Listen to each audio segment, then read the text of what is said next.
$33 billion, Governor. It wasn't misplaced or mismanaged, it was stolen, JD Vance stated without ever elevating his tone. He remained seated at the task force desk inside the Indian Treaty Room, exhibiting the quiet, focused patience of a marksman readying his shot. Across 40 feet of patterned marble flooring, Gavin Newsom offered a smile characteristic of a politician who had weathered a recall vote, a global health crisis, and 3 decades in the public eye. Newsom had not been legally compelled to attend. Rather, he had received an invitation, and throughout his 27-year career in public service, he had never turned down an opportunity to appear before the press. However, on this particular morning, the media focus was far from flattering. The Vice President's Anti-Fraud Committee had asked the governor to appear voluntarily. While his legal counsel advised that he could decline, his political strategist insisted he had to attend. The Department of Justice was looking into his wife's potential tax evasion, and his prior chief of staff had recently admitted guilt to 23 federal indictments. Furthermore, Vance had frozen $1.3 billion in Medicaid repayments destined for California, leaving countless American households anticipating a response to a fundamental inquiry. Where exactly did their tax dollars go? A figure preparing a 2028 presidential bid could not evade such a query, bringing Gavin Newsom to the room ready for a confrontation. To Vance's right lay a thick, white 3-ring binder, measuring 3 inches across. Its spine bore the label, State of California Homelessness Program Outcomes, Data FY 2009 through 2024. While the journalists in the seating area were too far away to decipher the text, Newsom's chief of staff could. She leaned in to whisper to the aide next to her, prompting the aide to cease writing. Vance pressed on, his voice maintaining its steady pitch and measured cadence. Prior to the pandemic, your own state auditor cautioned that the Employment Development Department suffered from severe weaknesses in its identity verification protocols, Vance noted. A private corporation, LexisNexis, proposed an upgrade to your fraud detection systems at no cost. Yet Julie Su, the Secretary of Labor you appointed, rejected their offer. Her stated rationale was that implementing more rigorous verification would place an undue burden on minority communities. He paused to let the statement resonate before continuing. Ms. Su received warnings, was presented with a free solution, and turned it down. When fraudulent claims skyrocketed in 2020, her team dismissed them as mere accidents. Accidents that resulted in $1 billion being distributed to incarcerated individuals in state and county correctional facilities, Vance stated. People sitting in jail cells were cashing unemployment checks, and the oversight mechanisms failed to notice because they were instructed not to look. After 3 seconds of quiet, Vance framed the statistics in relatable terms. That is $250 stolen from every American family that files a tax return. The money was siphoned by international criminal organizations, including a state-backed Chinese syndicate that is currently utilizing those funds to finance drug trafficking and operations detrimental to American national security. He paused again, lowering his volume. While that $33 billion vanished, how many families in California attempted to contact the EDD but couldn't get an answer? He asked. How many individuals were evicted from their homes because their unemployment funds never arrived? How many citizens were instructed to rely on a system that ultimately handed their finances to overseas criminals? He allowed the inquiries to linger in the air. Everyone present in the room who had ever languished on hold with a government agency already grasped the truth. And, Governor, there is an additional matter. You failed to repay the federal loan. 21 other states were granted identical pandemic loans, and all 21 reimbursed the government. California, however, did not, Vance pointed out. Consequently, 4 million businesses in California are now forced to pay triple the standard federal unemployment tax, $126 per worker rather than $42. This isn't due to any fault of those enterprises, but because you took out a loan, your officials distributed it to illicit networks, and you passed the cost onto every small business proprietor in your state. Newsom leaned in, his smile vanishing, replaced by a hardened, rehearsed expression. Mr. Vice President, let me state unequivocally that fraud is a severe problem, which nobody denies. Since I assumed office, California has intercepted $125 billion in fraudulent claims. $125 billion, he repeated. So, before we begin casting blame, perhaps we ought to determine who in this room has genuinely been executing the work. Newsom challenged? He redirected his attention toward the media cameras. And do you know what the true issue is? It isn't California. It's the fact that millions of retired Americans are sitting at home right now, consuming cable news 8 hours a day, believing it makes them authorities on managing a state of 40 million residents. They aren't looking for solutions. They just want a scapegoat. And I refuse to serve as a punching bag for individuals whose greatest political contribution is posting in a comment section, Newsom declared. Behind him, two aides shared a look of satisfaction rather than worry. His defensive maneuver had succeeded, and the cameras captured it all. The governor remained resolute. Despite $33 billion missing and $1 billion given to prisoners, California's governor had just instructed the vice president to reflect on himself. Was Gavin Newsom going to depart this confrontation as unscathed as when he entered? Subscribe and continue following this event, as the subsequent moments altered everything. Vance did not react to the jab regarding Trump, nor did he utter the president's name. He allowed Newsom's statements to fade into the quiet of the chamber. Then he steered the conversation into entirely unforeseen territory. Governor, on November 6, 2020, while the EDD was bleeding billions and Californian citizens were ordered to cancel their Thanksgiving gatherings, you were present at a birthday celebration at the French Laundry restaurant in Napa Valley. The atmosphere in the room changed as Newsom's jaw clenched. Vance presented the details methodically, one by one, just as he always did. It was $350 per plate with 12 guests at the table, and no masks in sight. You were seated right next to Dustin Corcoran, the CEO of the California Medical Association, and Janice Norman, the top lobbyist for the CMA. Vance continued. These were the very individuals whose organization was counseling you on the exact lockdowns that were isolating Californian families from one another. Your administration informed the media that the meal took place outdoors, Governor. Yet images acquired by Fox 11 Los Angeles proved it was an indoor event. A witness informed the journalist that your group was so boisterous that the sliding glass doors needed to be shut. He waited 3 seconds. During that exact same week, you plunged 94% of California into the strictest lockdown tier. Eateries were forced to close, and citizens were instructed they could not assemble in groups exceeding 3 households. You informed the citizens of California that Thanksgiving was effectively canceled, mandating that they could not share a meal with their own grandchildren, insisting that physical separation was the sole method to ensure collective safety, Vance stated. His tone deepened, carrying a weight that resembled sorrow rather than fury, like a man recalling a dining table with a vacant seat. How many elderly Californians sat by themselves on that Thanksgiving evening because they trusted your directives? How many of them consumed their meals while watching the television because their offspring were obeying the mandates? How many individuals nationwide were denied the chance to hold a loved one for the final time because hospital policies prohibited visitors? He paused for 3 seconds, then 4. They adhered to your regulations, Governor. Every single one of them. They gave up holidays, birthdays, and final farewells, while you enjoyed a $350 dinner alongside a lobbyist and dismissed it as a mere poor choice. Vance didn't raise his volume, allowing the silence to intensify. Furthermore, Governor, during that identical month, your children were enrolled in in-person private education in Sacramento, while public schools statewide remained shuttered. When questioned by CNN, you claimed to be a Zoom parent, a statement the network subsequently revealed to be false. Vance paused, offering no further commentary. He didn't need to. The information spoke for itself without needing any translation.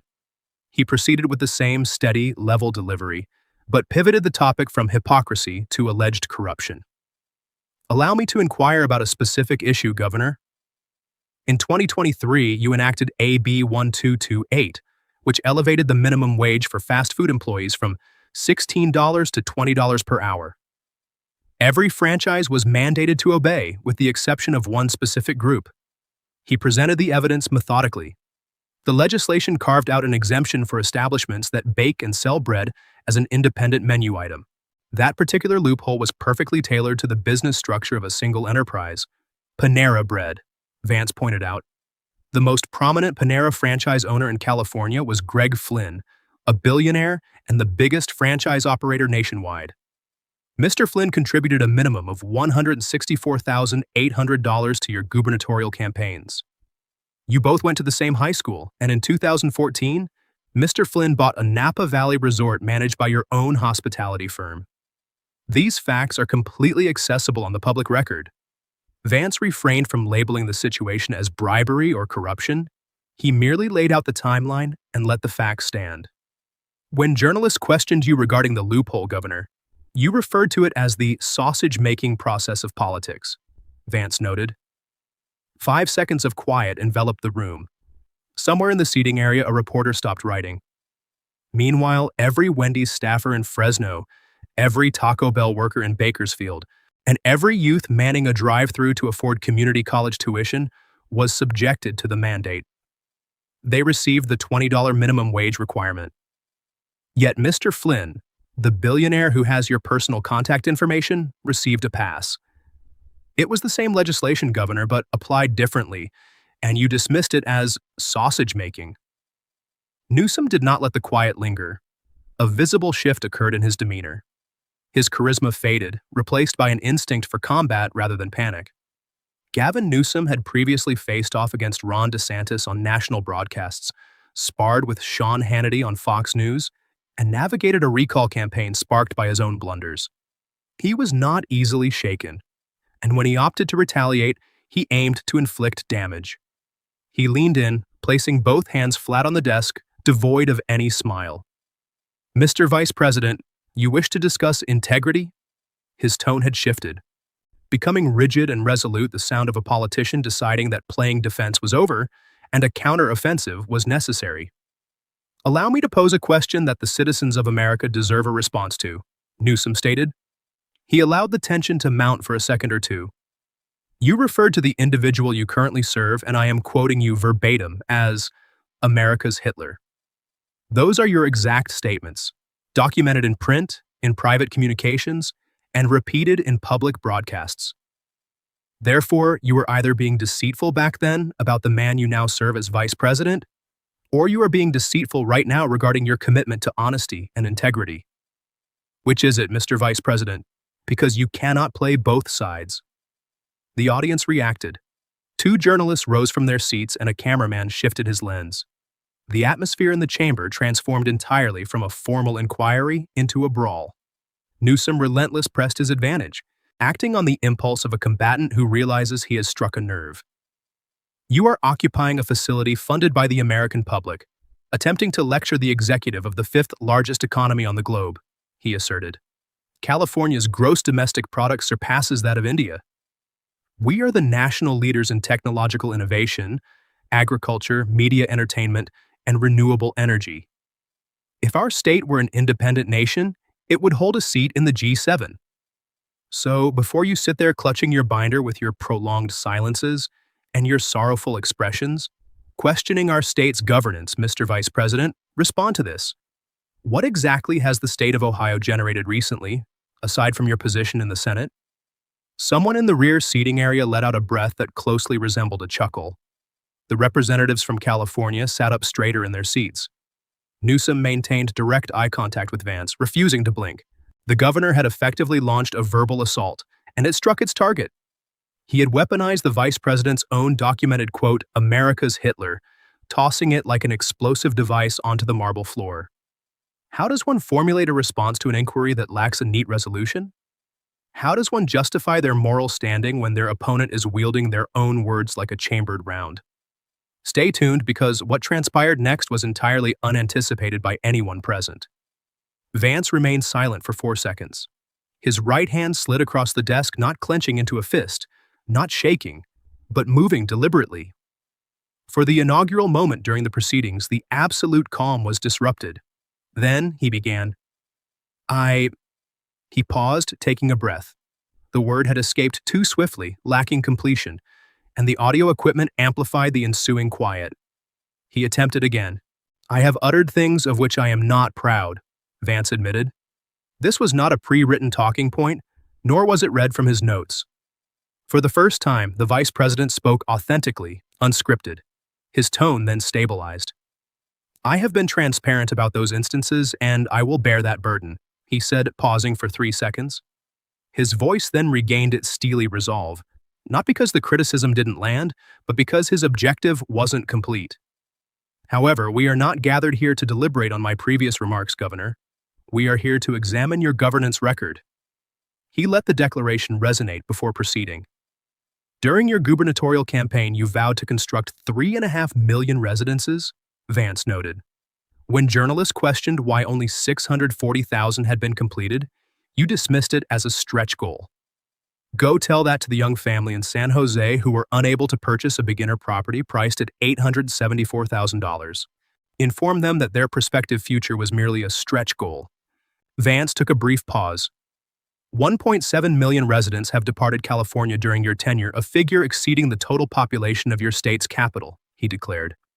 U-Haul has placed California at the absolute bottom for net migration for 5 consecutive years. Those citizens didn't relocate by choice, Governor. They fled because your policies rendered staying unfeasible. He sat up straighter. And now, I would like to recount a few of your own declarations back to you verbatim in chronological order. The counterattack commenced. Vance didn't consult his documents. He recited from memory, allowing each quotation to stand alone, punctuated by silence.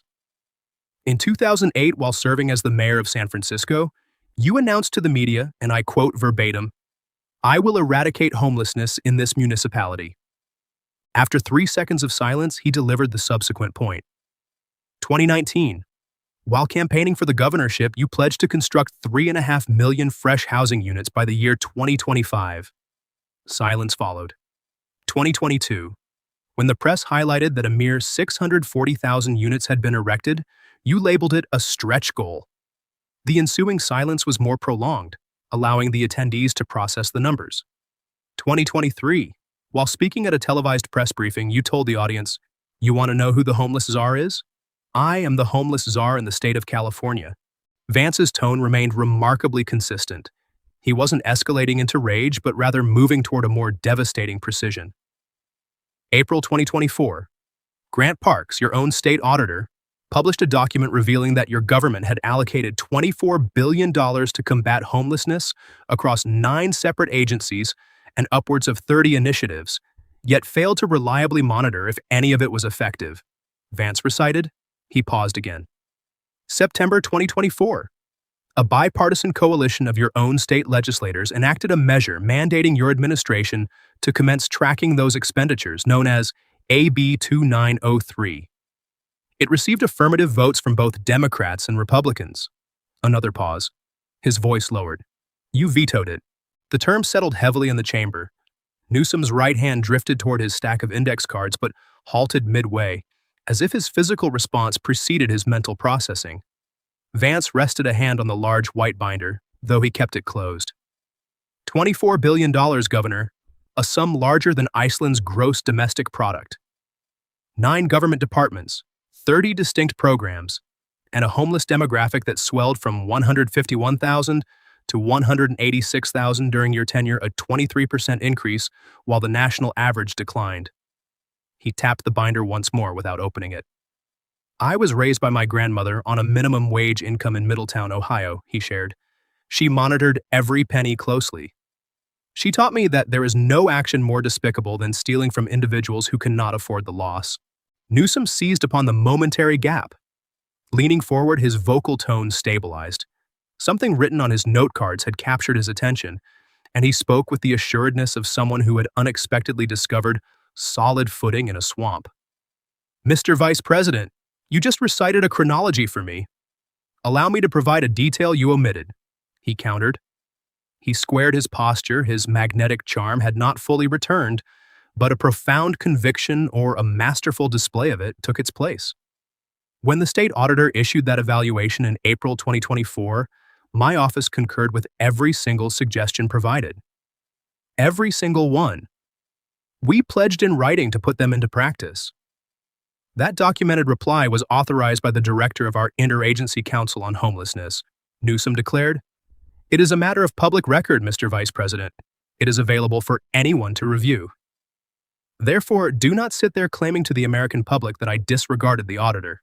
I acknowledged every conclusion, formalized it in writing, and instructed my team to implement action based upon it. The chamber went still. The California contingent sat up proudly, and the aide who had been staring at her lap raised her gaze because the governor's claim was factually accurate. The written acknowledgement was real. The Newsom team had officially endorsed the state auditor's recommendations in writing, an action that was verified and publicly documented. For a fleeting duration, just long enough for the array of cameras to document it, the California executive seemed to have regained his defensive footing. Vance offered a slow nod.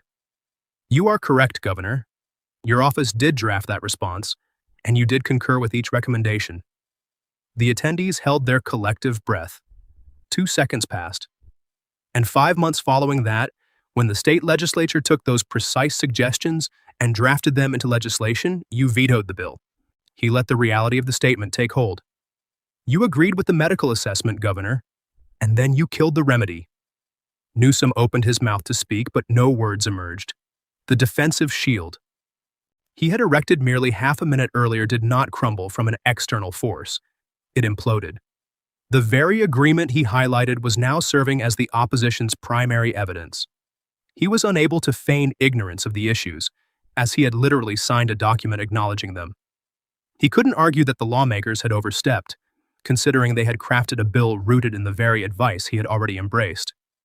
The lone lingering mystery was why a leader who accepted the diagnostic findings would decline the prescribed treatment. The answer to that query was singular, and every individual present already comprehended it. $24 billion. The vice president had posed a solitary inquiry. Where exactly did those funds go? For the initial time that day, the governor had responded prematurely. What his reply failed to account for, and the subsequent action the vice president took, became a moment Gavin Newsom would never be able to erase from memory. Stay tuned. Vance brought both hands to the large binder, positioning one on either side. His thumbs located the metal rings. Governor, my team submitted an official request for data to the California Interagency Council on Homelessness. We inquired about program results, financial efficiency reports, and proof that the expenditures achieved their intended goals for all 30 initiatives spanning 5 fiscal years, covering $24 billion in taxpayer funds, Vance explained. He locked eyes with Newsom. This is the material they returned to us. The metal rings unfastened with a harsh, metallic click that reverberated off the iron pillars in the silent Indian treaty room, echoing multiple times. Everyone in the seating area shifted their attention. Camera lenses zoomed in, and a photographer in the front row stood up. Vance flipped the binder open, revealing white dividers equipped with printed labels. Outcomes, cost effectiveness, program results, and expenditure tracking. Each segment was clearly marked and systematically arranged. However, behind every single divider, there was absolutely nothing. Just blank plastic protectors and stark white space where statistical evidence should have been filed. It was a folder meant to contain the justification for $24 billion, yet the only content was a void. They didn't supply us with flawed statistics, Governor. They didn't even supply incomplete statistics. They provided us with absolutely nothing, Vance declared. He allowed the statement to linger. Because nothing exists. You dispersed $24 billion of American citizens' wealth, and you maintained zero documentation regarding its efficacy. He rotated the open binder so that it faced Newsom and the press cameras. The blank dividers spread out visibly. The photographer quickly captured 6 images in a span of 2 seconds, the rapid shutter noises resembling light rainfall hitting a metal roof. 2 journalists rose to their feet. Vance shut the folder and let it drop onto the solid wooden desk with a gentle thud. It is not a poor track record, Governor. It is the complete absence of a track record, he remarked. His tone lowered even more, verging on a whisper. Yet the audio equipment projected it to every inch of the chamber and broadcasted it across the nation to everyone watching. Every retired educator in Bakersfield who files her income taxes promptly retains her documentation. Every military veteran in San Diego who meticulously tracks his disability payments retains his documentation.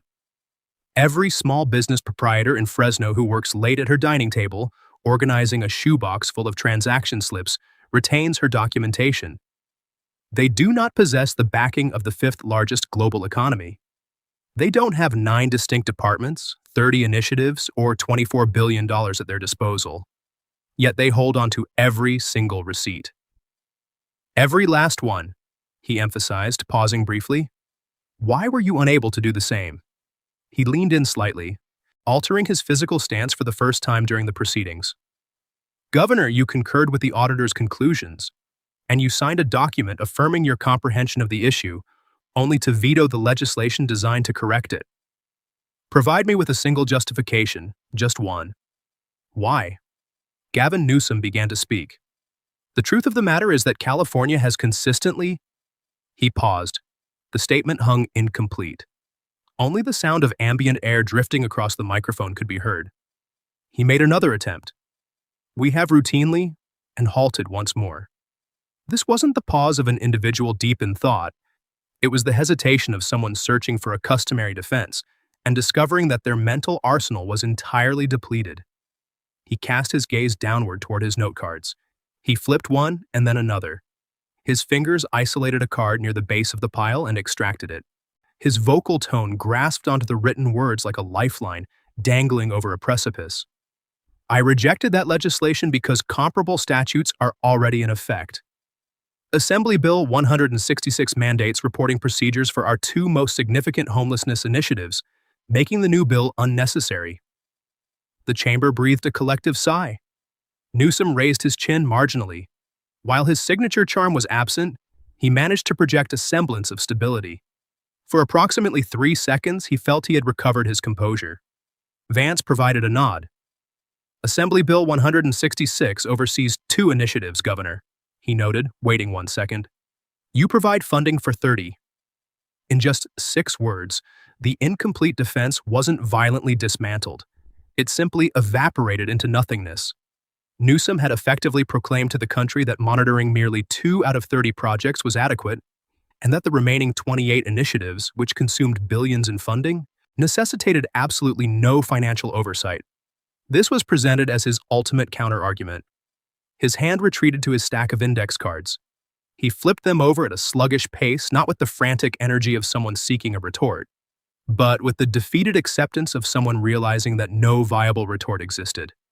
The only noise was the gentle rustling of paper against paper, card sliding past card, until it ceased completely. He rested the pile face down upon the desk. The borders of the cards were messy and misaligned, resembling a miniature structure leaning precariously, following a seismic shock that only a single individual had perceived. In his 27 years of political service, Gavin Newsom had never found himself seated before an open mic lacking the appropriate words. His aides drafted the speeches, his mind retained them, and his charisma executed them. That methodology had propelled him from the San Francisco Board of Supervisors into the mayoral office, through the lieutenant governor's estate, and ultimately to the most influential gubernatorial position in the nation. It had never faltered, not amid the recall effort, the endless pandemic media briefings, or the confrontation with DeSantis when battling dual adversaries. The methodology was Gavin Newsom, and Gavin Newsom embodied the methodology. However, the notes situated before him contained no rebuttal to the vice president's inquiry. The binder adjacent to them possessed zero statistical evidence for the initiatives he bankrolled, and the chamber offered no escape route that didn't pass directly in front of the press lenses. 5 seconds of profound silence passed. The aide stationed behind Newsom cast her eyes down at her lap. The scratching of a journalist's pen against a notepad echoed through the space, commanding the room much like a lone bird's song in an otherwise quiet dawn. Newsom finally vocalized, I was under the impression that the current statutes were adequate. His delivery was monotone, lacking charisma, theatricality, or emotional temperature control. It was far from a rehearsed talking point. Rather, it was the sole, truthful statement he had delivered the entire session, and it resonated exactly as it was intended, an admission of guilt masquerading as a justification. Vance offered a single, deliberate nod. He didn't smirk. In truth, his facial demeanor conveyed something akin to remorse, as if he genuinely wished the governor's response had been more robust, as if dismantling a career spanning 27 years was not his desired goal for the day, but simply what the factual calculations dictated. The quiet stretched for an additional 3 seconds. Vance shifted his gaze to the vacant binder resting open in front of Newsom, its blank white sections reflecting the illumination from the overhead fixture. He then locked eyes with the governor. When he finally spoke, His pitch was softer than it had been at any previous moment during the inquiry, softer than during the French laundry exchange, softer than the discussion regarding the $33 billion, dipping lower than a mere whisper. Yet the audio system broadcasted it perfectly through every media stream and straight into the living rooms of the American public, who were holding their breath for the concluding sentiment that would contextualize the entire ordeal. He uttered a 9-word conclusion. "You didn't lose the money, Governor. You stopped, looking." The statement didn't need to echo to be effective. Every single element of the day's proceedings connected back to those 9 words, binding them into one cohesive truth. Julie Sue ceased monitoring the fraud alerts. The Interagency Council ceased analyzing the performance statistics, and when lawmakers attempted to compel the government to resume its oversight, the governor halted their efforts by vetoing a measure that was born from his own auditor's advice. He concurred with the medical diagnosis and promptly executed the remedy. The folder, which was supposed to house the necessary documentation, rested open upon the desk separating them, featuring labeled sections but completely void of pages, its hollowness screaming louder than any spoken word exchange that afternoon. Newsom offered no rebuttal. His note cards rested inverted on the desk, their borders jagged and uneven. The vacant binder lay next to them. 9 spoken words, a hollow folder, and $24 billion unaccounted for. If this narrative resonated with you, please subscribe and distribute it to others who need to hear it, for this marks merely the beginning, not the conclusion. The American public tuned in. The 9-second snippet went viral. Television networks broadcasted it prior to the evening meal. The specific phrase, "stopped looking, was featured in 72,000 social media updates before the clock struck midnight. In Bakersfield, a retired educator named Carol viewed the video on her tablet while seated at her dining table. Having instructed 4th graders for 31 years, she had meticulously saved every receipt from every school excursion, every signed permission slip, and every expense claim. She grabbed her mobile device and dialed her daughter residing in Knoxville, the same daughter who had relocated from California 2 years prior due to starter homes commanding $800,000 and the declining quality of the educational system. She uttered just 4 words. "I told you so." Back in the nation's capital, the binder remained situated on the desk inside the Indian Treaty Room. Nobody had returned to retrieve it. The inserts remained fanned out, the labels clearly visible. Outcomes, cost effectiveness, program results. Every single label represented an unfulfilled commitment. Behind each section was an absolute void. $24 billion, and every single page remained completely empty.